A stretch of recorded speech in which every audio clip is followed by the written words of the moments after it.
Praise the lord, praise the lord. Yesu ప్రభు వారి పరిశుద్ధ నామంలో మీకు మా హృదయపూర్వకమైన వందనాలు తెలియపరుస్తున్నా. ప్రియులారా, ఈ ప్రశస్తమైన సమయంలో దేవుడు మనకిచ్చిన ఈ ఉదయకాల సమయంన 119వ కీర్తన నుండి 29వ వచనాన్ని ధ్యానం చేసుకుందాం. 119వ కీర్తన 29వ వచనం. కపటపు నడత నాకు దూరం చేయుము, నీ ఉపదేశమును నాకు దయచేయుము. Remove from me the way of lying and grant me thy law graciously. దేవుడి వాక్యం మన వినికిడిలో దీవించునుగాక. ఆమేన్. ప్రియ దేవుని బిడ్డలారా, ఈ కీర్తనలో దావీదు he's talking about himself, not about others. He wants to be righteous and uprightful person. కపటపు నడత, ఇతరులు అబద్ధమాడు వారిని, దౌష్ట్యం చేయువారిని నేను అసహ్యించుకుంటున్నాను, వారిని నా ఇంట నుండనివ్వను అని 101వ కీర్తనలో దావీదు ప్రార్థించాడు. నిర్దోష మార్గమున వివేకంతో ప్రవర్తిస్తాను, నా ఇంట యథార్థ హృదయంతో నడుచుకుంటాను అని. 3వ వచనంలో భక్తి మార్గం తొలగిన వారి క్రియలు నాకు అసహ్యాలు. తర్వాత మూర్ఖ చిత్తులు, దౌష్యం చేయువారు, అహంకార దృష్టి గలవారు, గర్వించు హృదయం గలవారు, మోసం చేయువారు, అబద్ధములాడువారు, ఇలాంటి వాళ్ళని నేను సహించను, వాళ్ళని నా ఎదుట ఉండనివ్వను అని వేడుకున్నాడు 101వ కీర్తనలో. కానీ ఈ 119వ కీర్తన 29వ వచనంలో అంటున్నాడు, the way of lying, the life of lying, అబద్ధపు ప్రవర్తన, అబద్ధపు జీవితము, అబద్ధపు జీవితము నాకు దూరం చేయుము, ప్లీజ్ రిమూవ్ ఫ్రమ్ మీ, నా నుండి దూరం చేయి.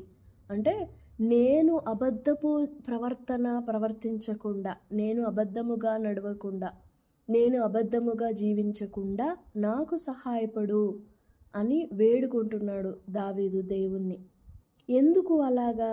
ఎందుకు దావీదులో అబద్ధపు నడత ఉందా, కపటపు నడత ఉందా అంటే he's expressing and he's pleading God that the word of God should not leave him.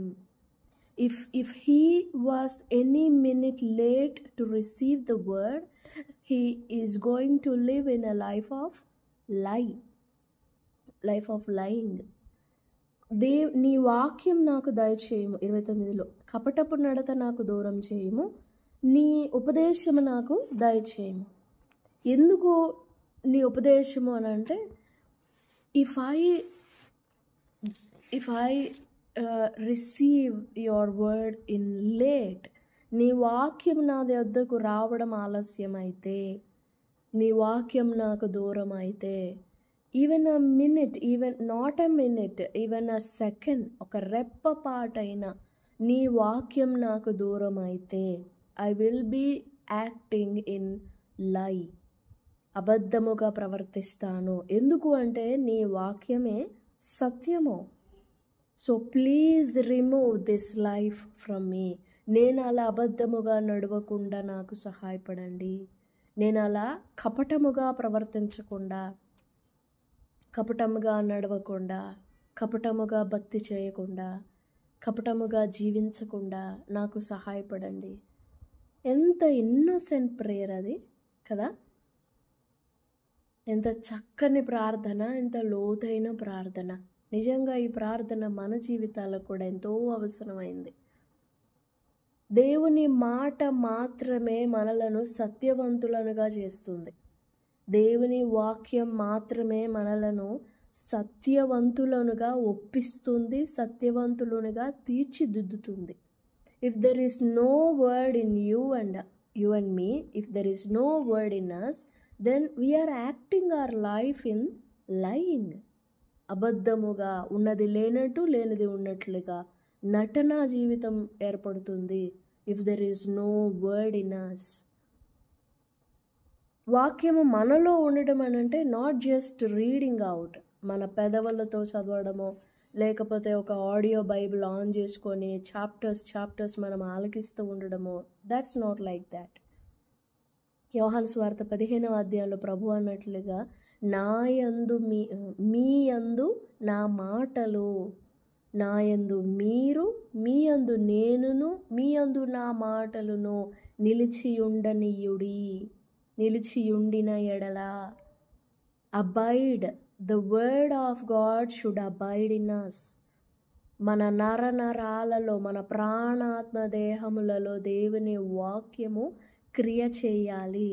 If the word is not letting you to repent, or దేవుని వాక్యము నిన్ను ఒప్పించకుండా, నిన్ను సరిచేయకుండా, నిన్ను క్రమపరచకుండా, నీలో ఒక మార్పు తీసుకురావట్లేదు అని అంటే, then you are not receiving the word. You have not received the word. ఎందుకంటే ఎక్కడైనా కానీ, ఏ ప్లేస్లోనైనా, ఎలాంటి ప్రదేశంలోనైనా దేవుని వాక్యము పనిచేస్తుంది. అంత శక్తి కలిగినది అది. మరి ఎందుకు నీలో పనిచేయట్లేదు అని అంటే, you have not received it. You may have heard of that, but you have not received it in your heart. When you don't receive that word, when you are not receiving the word, then you are living a life of lie.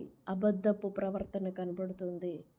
That you know God, in true you do not know. నిన్న దేవుణ్ణి తెలుసుకొని ఉండొచ్చు, but you should know today. నిన్నటి వాక్యం నిన్నటికే, నిన్నటి మాట నిన్నటికే, నిన్నటి స్తుతి నిన్నటికే.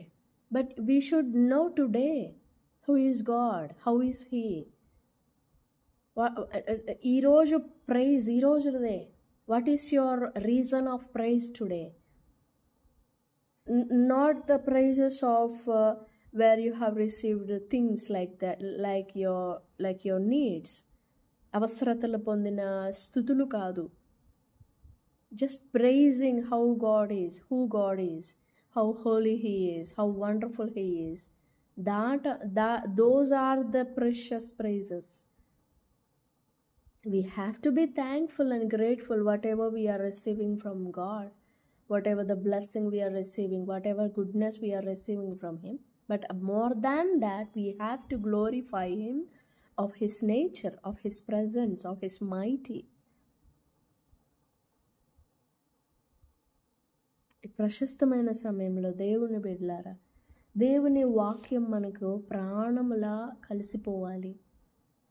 If we are not like that, if we are any distance, if we have any distance from the word, then we are truly we are walking in lie.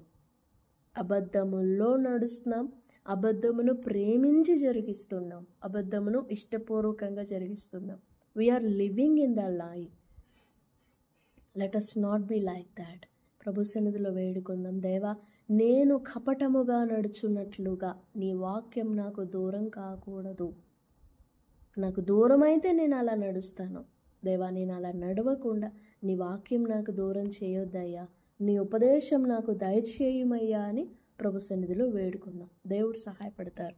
దేవుడి మాటలన్నీ మరి వినికిడిలో దీవించును గాక. Amen, amen. Praise the Lord. God bless you all.